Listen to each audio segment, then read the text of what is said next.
Hello, Oilers fans. Austin here with the day after discussion of the Oilers' 5-3 loss to the Pittsburgh Penguins. Now, if you look behind me, background looks a little bit different. Don't have all my Stanley Cups or anything right now. I am working on some tech things with regards to OBS. So in today's video, you're going to get a look at my actual office, my man cave, I guess you could call it. The room that I do all my content in. You'll get a look at it today. And I mean, if you prefer this over the green screen background effect, let me know. I'd be happy to just keep using this background. But the Oilers, they lost 5-3 to Pittsburgh last night. There's a decent amount to talk about, but I'm not going to overanalyze this game, mostly because I think the Oilers in general have played so well over the last month and a half. I'm willing to chalk this one up as a one-off, but that doesn't mean that there isn't anything to talk about.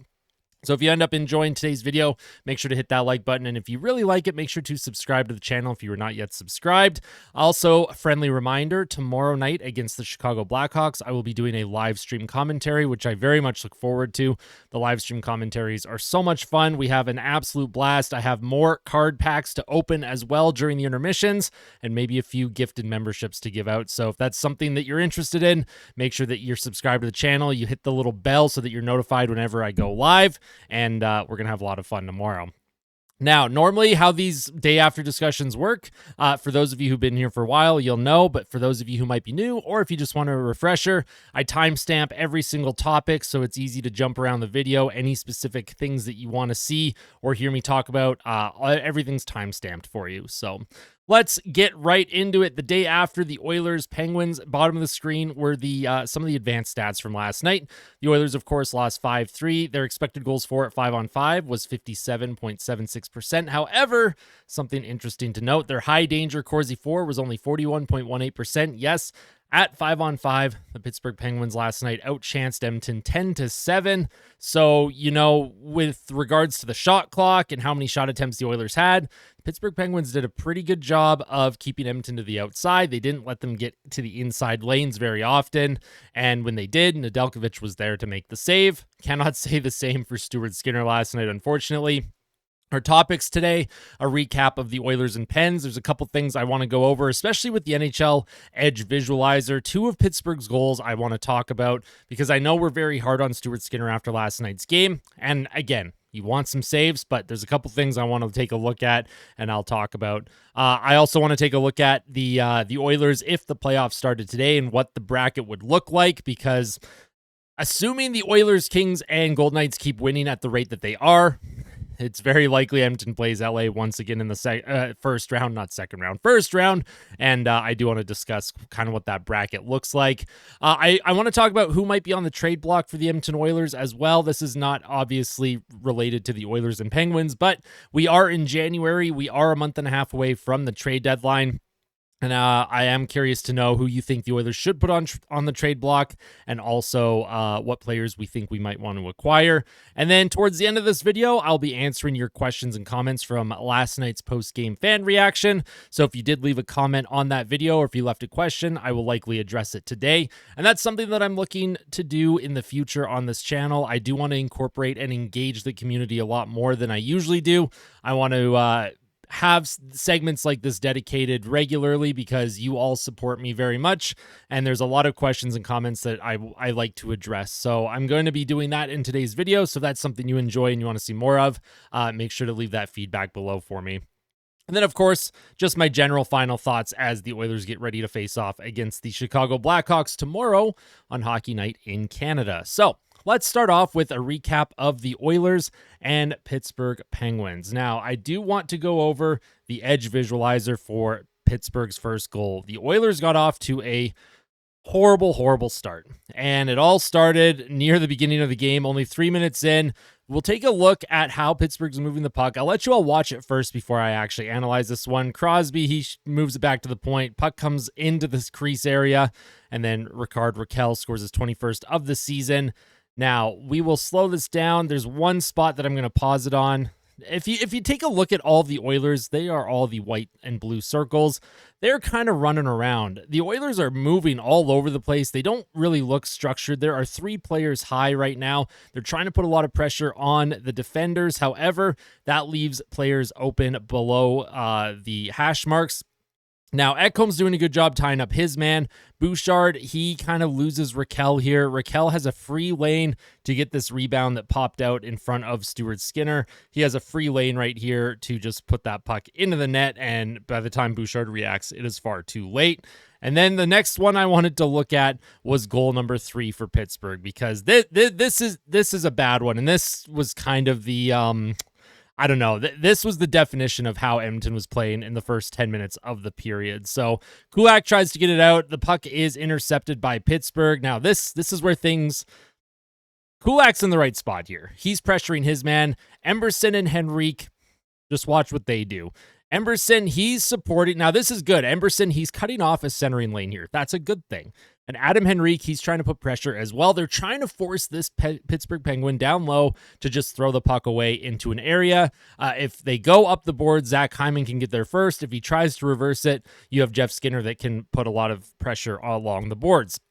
However, the Oilers just end up playing this terribly. Pittsburgh's able to maintain possession, and now you have Henrique chasing, you have Kulak, and you have Emberson.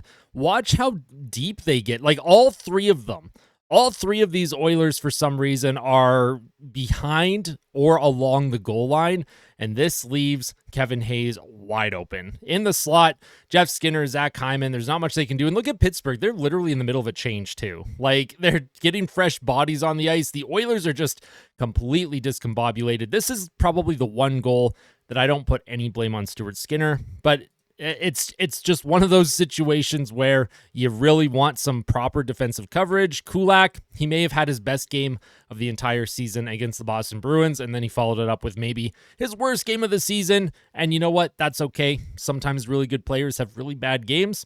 Not too worried about it. Now, if they go into Chicago tomorrow and we start to see that type of defensive zone coverage once again, maybe I'll be a little bit concerned. Maybe, just maybe. But right now, I'm not too concerned. The Oilers, of course, they did fight back. Leon Draisaitl, he ended up with 2 goals. He's on 31 goals on the season. He is 6 goals ahead of Mikko Rantanen, or 5 goals ahead. But, you know, when we look at the empty net goal totals, Mikko Rantanen has 7 empty net goals. So, you know, does that really count? Would that really count if Rantanen wins the Rocket Richard? Of course it counts. I'm kidding. Avs fans, calm down. We're having fun here. Now let's move on to if the playoffs started today. Yeah, that's pretty much the only recap I wanted to show of the Oilers and Penguins, mostly because that first period was just such a disaster in terms of the coverage for Edmonton and the defensive zone. And when you look at the Edge visualizer, like, Edmonton's players are all over the place. They're not really in positions where you can, I don't know, maintain or get the puck back. They looked off. They looked slow, and by the time they got their skating legs going, and by the time they were pushing back, it's too late. I mean, you get down in a 3-goal deficit like that early, it's tough to come back in this league. And Pittsburgh, credit to them, they played strong, they played disciplined, and they kept the Oilers outside all night. So that is my brief recap of the Oilers and Penguins. Now, as I was mentioning, if the playoffs started today, this is a fun one, because for Oilers fans and Kings fans, we have seen these two teams play each other 3 postseasons in a row in the first round. 3 years ago, the Oilers won in 7 games. 2 years ago, the Oilers won in 6 games.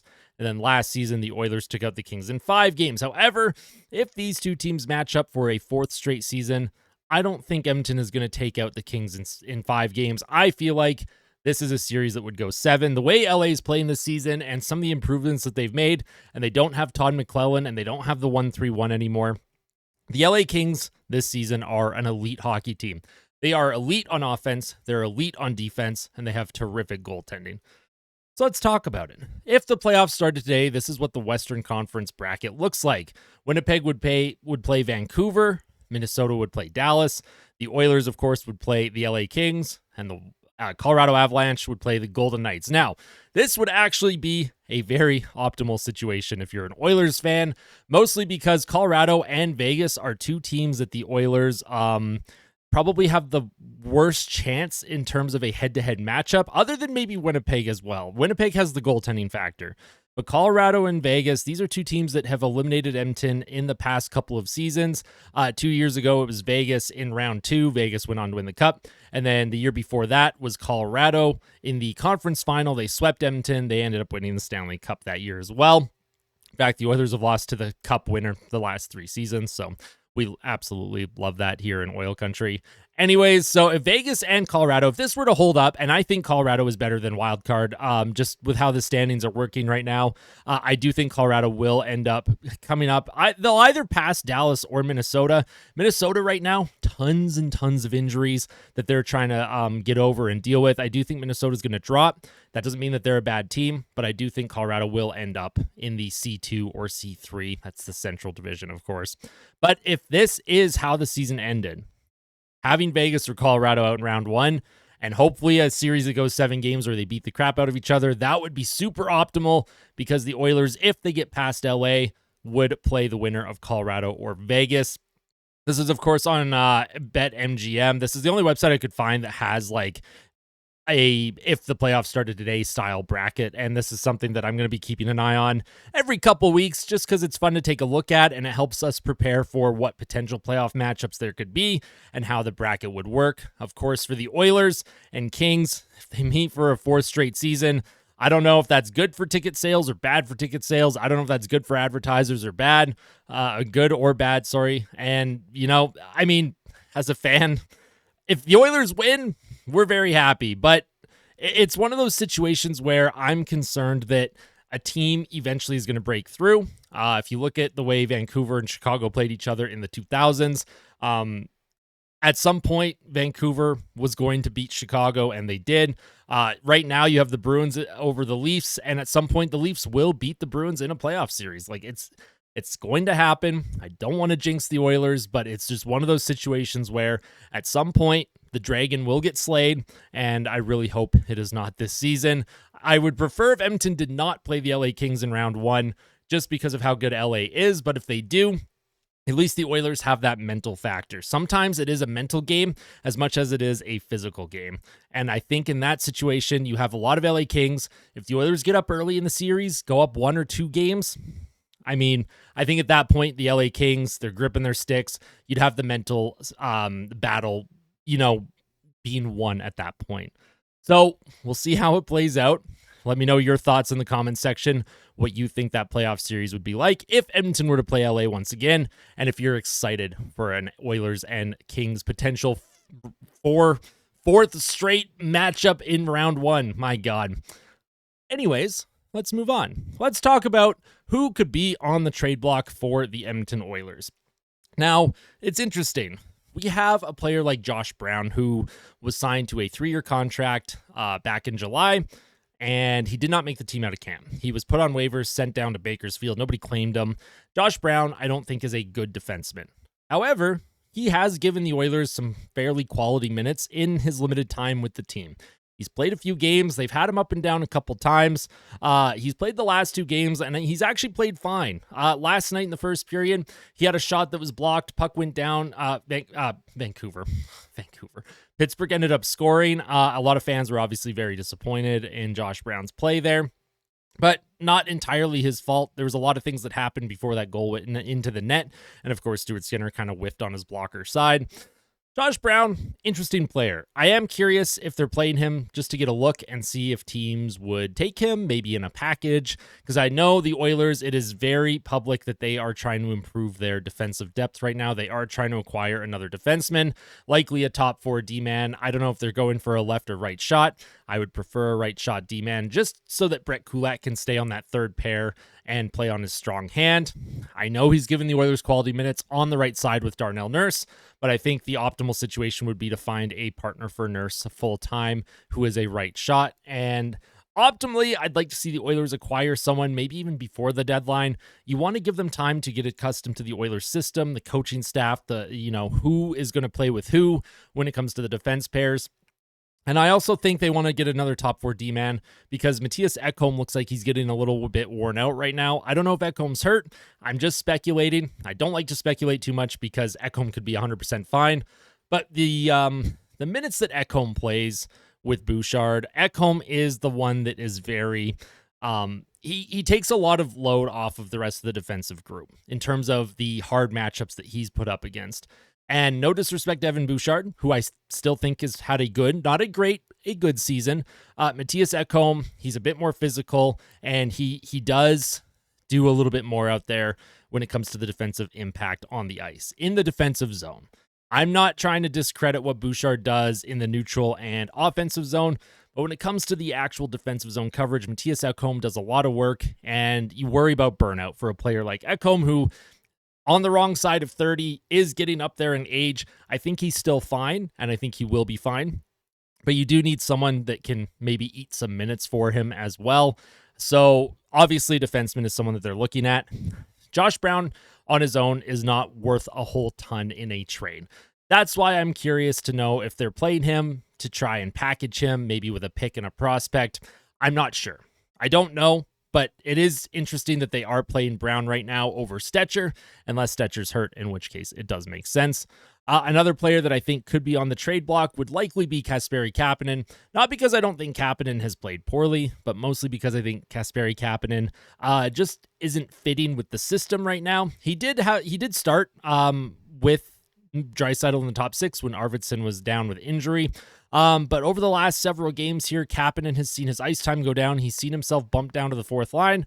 And Kapanen, he is a speedy, skilled winger. He's not really meant for a fourth line kind of grindy role. So I think Kasperi Kapanen, you could see him maybe packaged in a deal as well. Again, a player like Kapanen on his own is not worth a ton. He was picked up out of waivers, so it's not like there's a lot of demand for a player like Kapanen. But if the Oilers held on to Kapanen, I think there could be value there as well if the Oilers hold on to him and play him in the postseason. And then another player that could be on the trading block, of course, and even though his game has turned around, I've talked about it before, Jeff Skinner. Would you want to trade him? I'm not sure, especially if he turns his game around. Like Jeff Skinner, his ability to put the puck in the net is something that, you have to understand the value with and understand that the first half of his season is not what the fans or team expected from him. He has been playing better.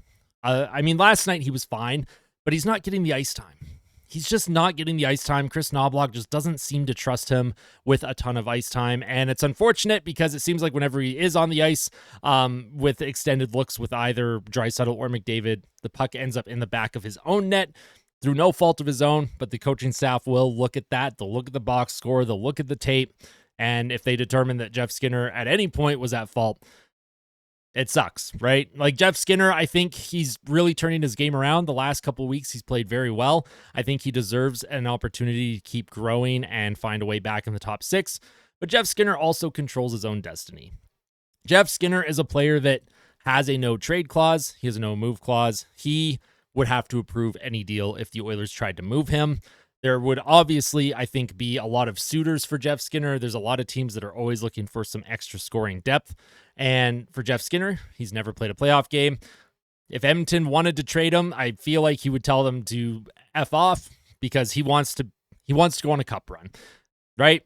Everyone wants to go on a Stanley Cup playoff run. And, if he's looking at his own situation, and you look at where the Oilers are in the standings, you have Connor McDavid and Leon Draisaitl. You have a team that just came off of a Game 7 Stanley Cup final loss. Jeff Skinner might not want to go anywhere. Even if they wanted to trade him to, let's say, Winnipeg or Florida or Toronto, it doesn't matter. He might look at Edmonton and be like, this is my best chance to win a Stanley Cup. And you could see him very motivated. It could be like Connor Brown last season. We know how Connor Brown performed in terms of production during the regular season, but the playoffs, Connor Brown really shined. In the playoffs, Connor Brown really asserted himself as a valuable player for Edmonton.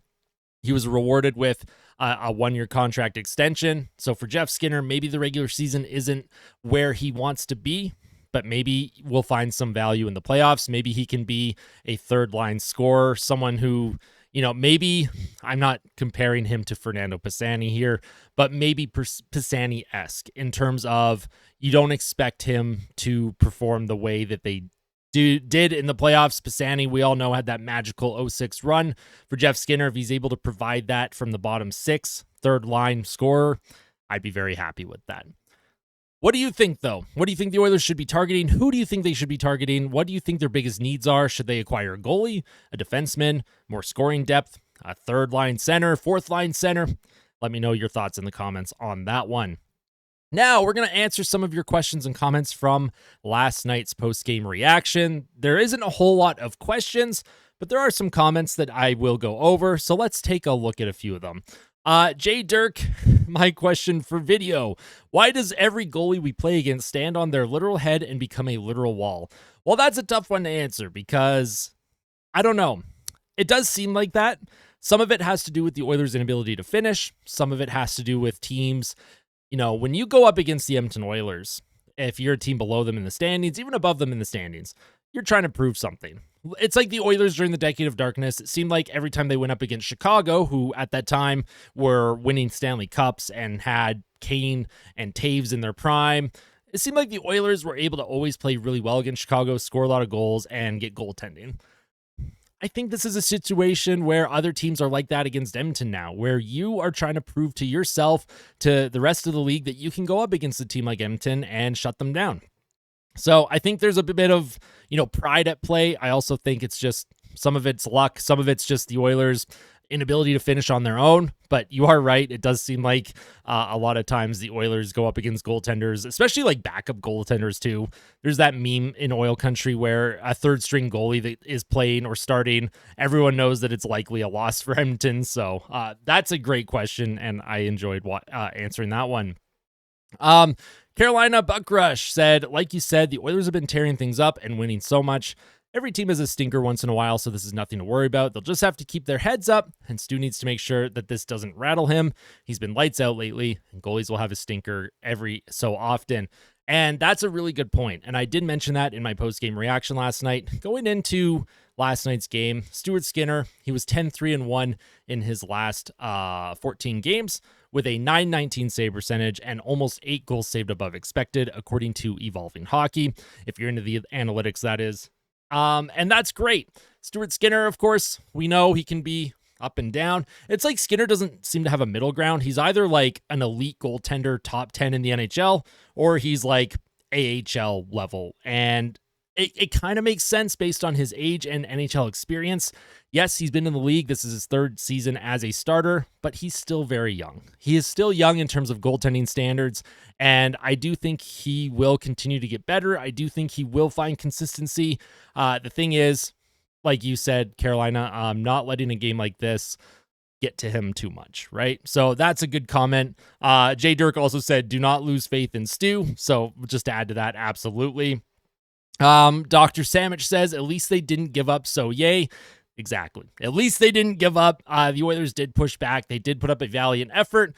If that was the Oilers of years past or even the Oilers of October, maybe they would have rolled over and just gave up, but they did not. They did push. They weren't able to get back in it, but it happens. The next one that we want to talk about here, let's just go over a couple of these comments.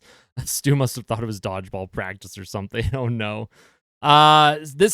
This game is a prime example of a goaltender not giving their team a chance to win. It's unfortunate because when you do get down 1-0 on the first shot of the game or second shot of the game, whatever it was, yes. And it seems to happen a lot. Someone did ask me about, is this comment. I would be interested to know if there's league-wide stat that tells us if certain goalies have a tendency to let goals in at high rates within the first 5 to 8 shots faced. I have no idea how to find that information. I'm sure that there is a stat or a website. Someone is probably tracking that, and it does seem like the Oilers give up a goal very early in games. So we'll see if they're able to just kind of figure that out. Last question of the comment section here. BMax says, hey, Austin, here's my question. Which trade targets should Edmonton go after around trade deadline? And are any prospects going to have recalls for some regular season matchups? Example, Savoy or Philp. P.S. Matthew Tkachuk card looks cool, but Oil Country hates him still. LOL. Yes, for those of you who are wondering why he's mentioning Matthew Tkachuk, I did a hockey card pack opening the other day during the live stream against the Boston Bruins. And we pulled a Matthew Tkachuk card, and everyone wanted me to burn it. Anyways, that's a great question with regards to will there be any recalls to get certain players a look. Philp was up earlier in the season. He did play a couple games. He did play fourth line center. I thought he looked fine. I didn't think he looked great.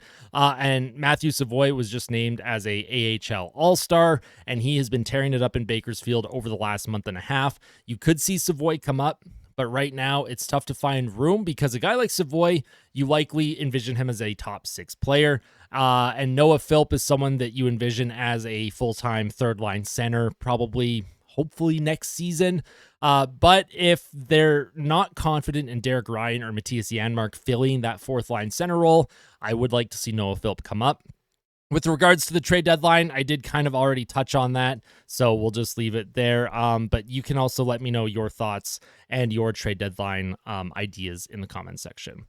But that's going to be pretty much it for me. If you enjoyed this format for the day after discussion, please let me know. Give me all of your feedback in the comment section below. I do read every single comment, and I do hope to do more community-based content in the future, just acknowledging and answering any questions or comments that you have. I think it's fun. Everyone that comments on my videos, a lot of times it's memes, a lot of times it's really good constructive feedback, a lot of times it's just fun general comments to go through. So I do appreciate when you do take the time to leave a comment for me. It means a lot. So thank you all so much for watching. Thank you for listening. If you're listening to this on Spotify, Apple, or Amazon right now, we will see you tomorrow morning for the pregame report between the Oilers and Blackhawks. And then I will do a live stream commentary for the Oilers and Blackhawks, of course, Hockey Night in Canada, 5 p.m. Mountain. I will likely go live around 5:20, maybe 5:30 p.m. Mountain, just because I have to get home from work and then try and eat something very quickly before I do go live, and then we'll have the post-game reaction as well. Thank you all, Oil Country, so much for your time, for your views, your likes, your subscriptions, your comments. I cannot thank you all enough, so thank you for being the best fans on the planet. And thank you for being part of the best community on YouTube, in the hockey sphere, that is. So we'll see you soon. Make sure you tell someone that you love them. And as always, fight like a kid, fight like Ben. Let's go, Oilers. I'll see you tomorrow.